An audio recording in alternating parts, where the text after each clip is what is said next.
I'm not going to be sitting here forever talking. I'm going to be moving around and cleaning, but I kind of need a cigarette. I did quit, and I am quitting.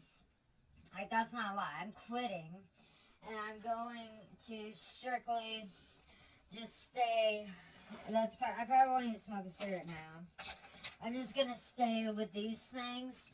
I mean, they kind of even look stupider than a cigarette in your mouth. But I think that, well, one thing I'm afraid of is that it's gonna be more addictive or just as hard to get off of this thing as it is the cigarettes.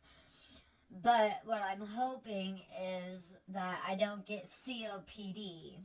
I don't know if these things cause COPD, but I don't want COPD. My mom has COPD.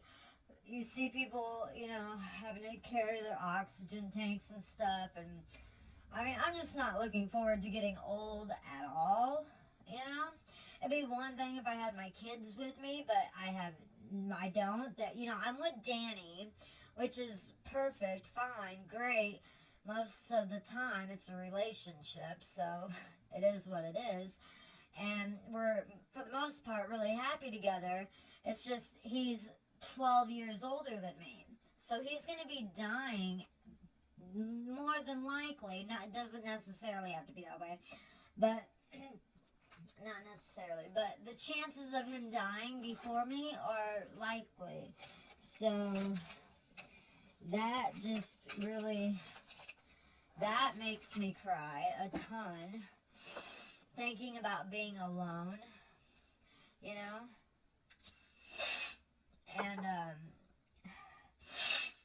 and what am I supposed to do, I mean, when he dies, it's like, I don't want to go into a nursing home, but then at the same time, it might be just the best thing to do, because I don't know how I'm going to feel cooking for myself. I don't know what type of energy I'm going to have, when I'm going to lose all my stamina. And when I'm talking about stamina, I'm not talking about sexual. I'm talking about the stamina that it takes to clean a bathroom. The stamina that it takes to take a shower, to do laundry.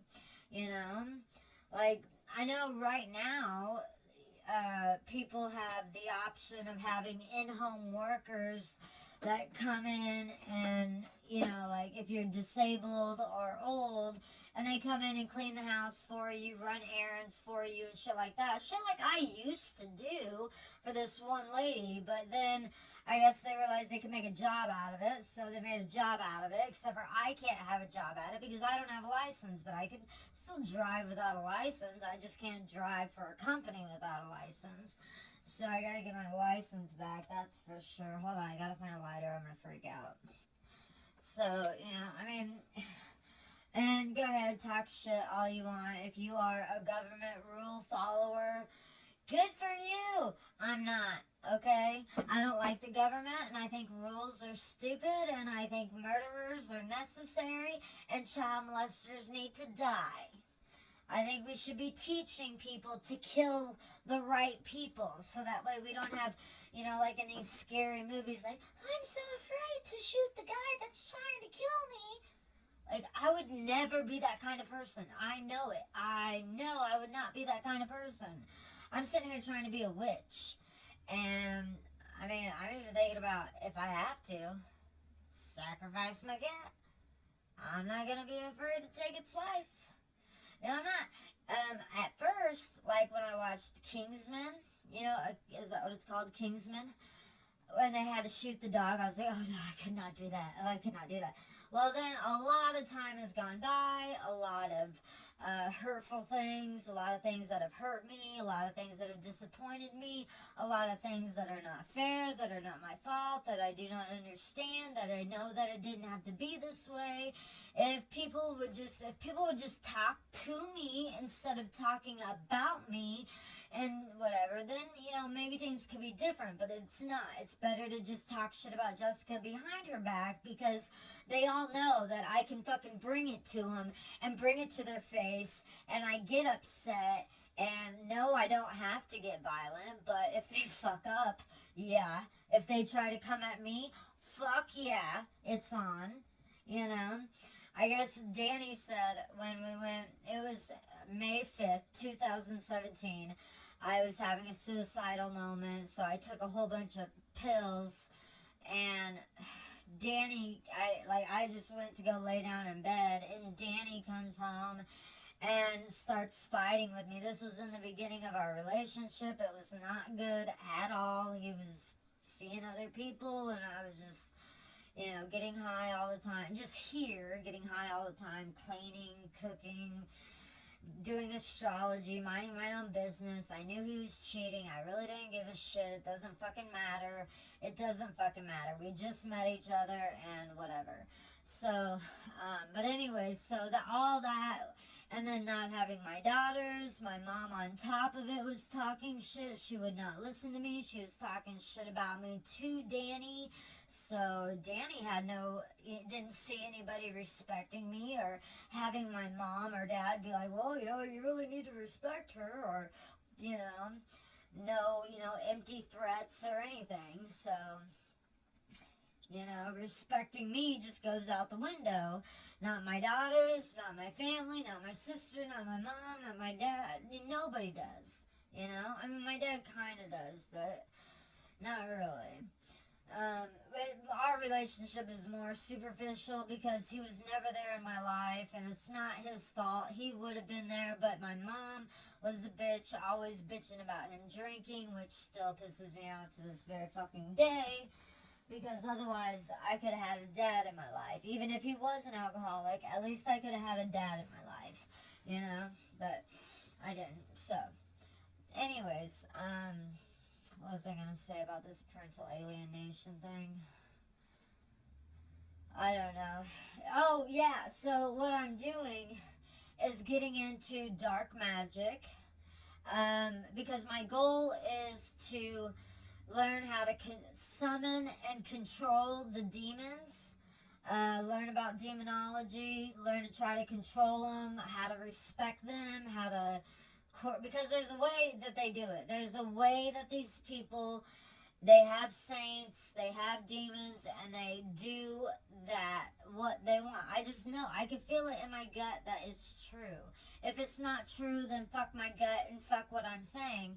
But I feel like it's true because of the way that Poe gives warnings about it. The warnings that come with the books that I read, the warnings that come on the Travel Channel. So I am I don't think I could ever be fully prepared for what a demonic entity may bring into my life. I mean, if it's pounding on a wall, something like that, it's whatever. But you start throwing knives, or you start getting physical, that's going to get a bit scary, and that's going to suck. But what I'm hoping is that doesn't happen to me, but it happens to Jamie. Hold on, I'll get you a picture of Jamie. Never mind, I don't have a picture of Jamie nearby, so, anyways, you like my towel over there? My little kitty towel? I don't give a shit. So I'm learning all this stuff, and blood magic is supposed to be the strongest magic, and all this stuff scared me. I used to talk shit about satanic people, like Satanism. I used to talk shit. I talked hella fucking shit. Somebody is like throwing, like someone who shouldn't be throwing stones that lives in a glass house. I live in a glass house. I throw fucking stones. I do it all the time, and then I mature and I catch myself later. That's just the way it is. That could be why people don't like me, because they're probably like, I don't know. But I've gotten to the point, I mean, I care. I do wish people liked me, but they don't. So, moving on, So anyways, I wanted to read to you guys a little bit about this blood magic stuff here. It says, let me see. Oh, that's not blood magic. What did it say about blood magic? Okay, this is rosemary. Voodoo ingredient. Oh god, I can't see what that says because I highlighted it. No, flying ointment. I don't know. Lavender. Oh, I must not have wrote it down yet. I must not have wrote that stuff down yet, I thought. But anyways, so there's a website called Black Witch Coven, I believe, and I'm getting a lot of information from that. And then I've got, obviously, I have my own book here, right here. And then it's the Encyclopedia of Mystics, Saints, and Sages, and it goes through and tells you like how you should go about, you know, like what rituals you should perform, and then all the saints. So then you can pick one that's like best for you, because it'll say like favored.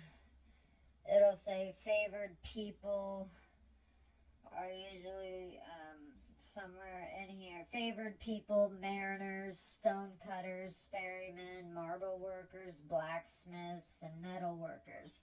So that's obviously not going to be a saint that I'll pick. I'll pick one like somebody who's probably lost their children unfairly, abruptly, and just unfair. You know, it's unfair that my daughter is sitting there saying the excuse as to why she's talking shit about me is because I abused her. I did not abuse that child. She's getting attention. She's getting positive attention from Jamie, her stepmother, and Josh, her disgruntled dad, who's a disgruntled ex, making false accusations about me since the day I can remember. You know? So, I mean, I think that Jordan thought that she was gonna, like, try to ruin my reputation or something. It's like, bitch, look at the way, and yes, I call my daughter a bitch, I call her a slut, I call her a whore, I call her a cunt, and I tell her I'm gonna fuck her up, I tell her I hope she dies and rots in hell. You should see the way she fucking treats me, and then you can tell me, when your daughter treats you the way my daughters are treating me, then you can tell me I'm fucked up. But until that time, I got a lot of feel. If you were just like my friend, if you were somebody off the street that I didn't know that was saying this bullshit, I wouldn't give you the time of day. I wouldn't even fucking waste a fucking dirty word on you. But this is the love of my life. This is the fruit of my loins, and I don't get to enjoy it. I don't get to see it. I don't get to witness it. I don't get nothing. So yeah, they can fuck off for the way they're treating me. So anyways, I know this is getting along and this is nowhere, but my point is I do these videos for me to go back and look on, and then also it is nice if there's other people out there that could get something from it, a laugh, an idea, whatever, you know, that's cool too. But I guess I'm not gonna walk and talk and clean the room at the same time. But yeah, I just wanted, did I let you guys know about the crybaby? Did I show you guys the crybaby? I can't remember. I think I did though. But I gotta make my bed, and then I gotta take a shower, because look at myself. You do not realize how many clothes I have to go through and fold, and then I have to hang them up. And the thing is that most of them are dirty. Well, sometimes, like, you know, you only wear them like once, so then you can hang them back up. But I wash the clothes, which reminds me I have to go into the tub and wash some clothes. So I had a lot to do, which is fine because I'm getting old, and if you don't use it, you lose it. That's what Jocko said, and shout out to Jocko for being such a great help. Just the things that he says, it doesn't always make sense right away, but it will make sense. I will catch it. I appreciate his help. I hope he doesn't die. I hope he doesn't go anywhere. I hope he doesn't stop his podcast. But even if he does have to stop his podcast, I hope he doesn't go and erase all the other ones. Because, I mean, I listened and I listened and I listened, but I can only hear so much about death before that's all I fucking think about, you know, is just people dying and how it's gonna be when I die, and I just don't wanna do it. So, I definitely recommend if you're looking for motivational speakers. I don't really prefer motivational speakers so much. There are two that I do like, and that's Valuetainment and, Jordan Peterson, Valuetainment, and and Joe Rogan. I don't know if Joe Rogan's so much motivational. It's just that he's got a good head on his shoulders, and maybe not everything I agree with, and we probably would never hang out in the same social circle. I'm sure of it, but I still like him. You know, as a talk show host, I think he's a better talk show host than he was a game show host. I guess he's not a talk show host because it's not talk show. Well, it is a talk show, but Jocko and Echo, they have a really good way of, like, you know, just trying to get you off your ass and do something, you know. And it's like I'm always sitting there like, yeah, I want to. And, you know, maybe one day I will. You know, maybe it's not always gonna be like, yeah, and then no, yeah, and then no. I don't know, you know. But the thing is if I just keep doing it, but I haven't been listening to it as much. And here's another thing. Jocko's married, and I can't help it. I can't help it. The guy's fucking sexy as fuck, okay? And I can't help it but think about him like that. And I'm trying not to. I try not to. But it just comes in my head. And because of my paranoid schizophrenia, it's like I live partly in a world where, like, anytime he talks about his wife, it's like he's talking about me. That's fucked up. And I know that's not true. And I don't want to be disrespectful to his wife. And I don't want to be disrespectful to him. So I haven't been able to listen to him very much except for listening to short little scrolls. Because I'm telling you, those fucking feelings are strong. Strong. And it's not just sexual. No, it's not. But anyway, so that was embarrassing enough. So I better put this up on YouTube so he can hear it. And embarrass myself more. And, yeah, so I hope you guys enjoyed that. I'm going to edit this video and see how it turns out. And, that should be fun. Alright, have a good day. Bye.